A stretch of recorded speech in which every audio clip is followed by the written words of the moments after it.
क्या आपने कभी सोचा है कि आपका बच्चा इस दुनिया में आने से पहले कहाँ था? क्या ये संभव है कि उसने आपको अपने माता-पिता के रूप में पहले ही चुन लिया हो? ये सवाल जितना रहस्यमय है, उतना ही गहरा भी। हिंदू धर्म के प्राचीन ग्रंथ गरुड़ पुराण में आत्मा, जन्म और मृत्यु से जुड़े ऐसे कई रहस्य बताए गए हैं, जो हमें जीवन के असली अर्थ के करीब ले जाते हैं। आज की इस कहानी में हम जानेंगे कि गरुड़ पुराण के अनुसार आत्मा कैसे जन्म लेती है।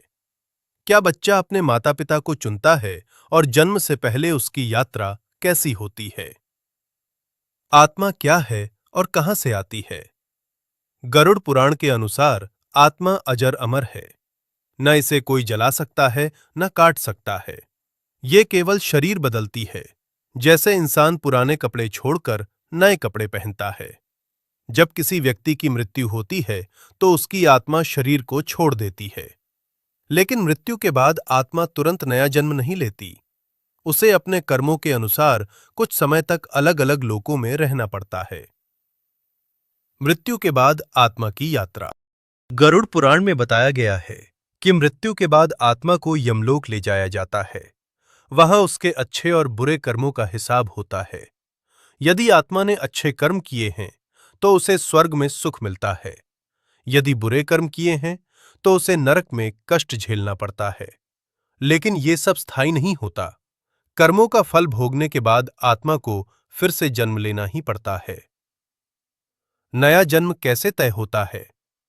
यहां सबसे बड़ा सवाल आता है, आत्मा नया जन्म कैसे चुनती है? गरुड़ पुराण के अनुसार आत्मा का अगला जन्म 3 चीजों पर निर्भर करता है: कर्म, वासनाएं, ईश्वर की इच्छा। आत्मा अपने पिछले जीवन की अधूरी इच्छाओं को पूरा करने के लिए फिर से जन्म लेती है। क्या बच्चा अपने माता-पिता को चुनता है? ये सबसे दिलचस्प और रहस्यमय हिस्सा है। गरुड़ पुराण के अनुसार आत्मा को जन्म लेने से पहले एक अवसर मिलता है, जहां वो अपने अगले जीवन की परिस्थितियों को महसूस करती है। वो देखती है उसे किस तरह का परिवार मिलेगा, माता-पिता कैसे होंगे, जीवन में क्या-क्या अनुभव होंगे।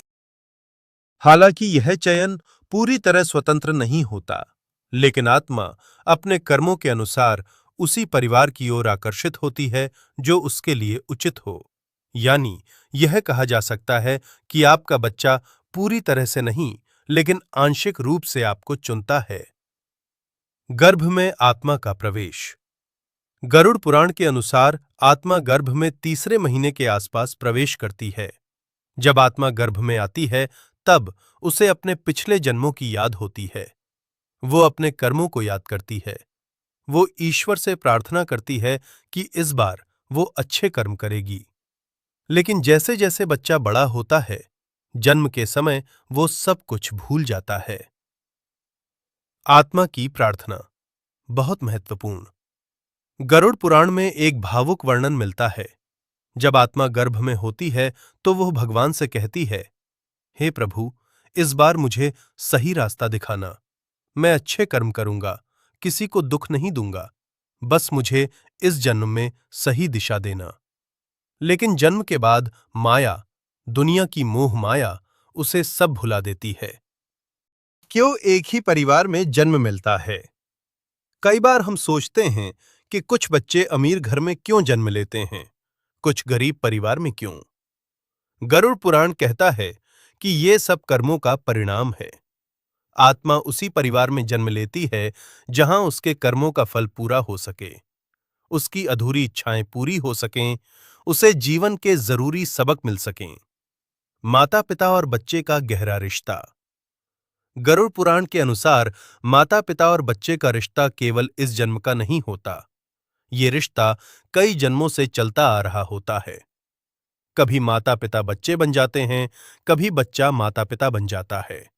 यानी ये एक कर्मिक रिश्ता होता है। क्या आत्मा जन्म से पहले दुखी होती है? हाँ, गरुड़ पुराण में बताया गया है कि आत्मा गर्भ में बहुत कष्ट झेलती है। वो अंधेरे में रहती है, उसे हिलने डुलने की आजादी नहीं होती। वो अपने पिछले पापों को याद करके दुखी होती है। लेकिन ये कष्ट उसे अपने कर्मों का एहसास कराता है। जन्म के बाद सब क्यों भूल जाते हैं? जन्म लेते ही बच्चा रोता है। ये सिर्फ सांस लेने की प्रक्रिया नहीं है। गरुड़ पुराण के अनुसार यह रोना इस बात का संकेत है कि आत्मा को अपने पिछले जन्म की यादें छूट रही हैं। वो नई दुनिया में प्रवेश कर रही है। माया उसे सब भुला देती है ताकि वो नया जीवन जी सके। इस ज्ञान से हमें क्या सीख मिलती है? ये पूरी कहानी हमें एक गहरी सीख देती है। हर रिश्ता महत्वपूर्ण है क्योंकि यह सिर्फ एक जन्म का नहीं है। कर्म सबसे बड़ा है। जैसा करेंगे वैसा पाएंगे।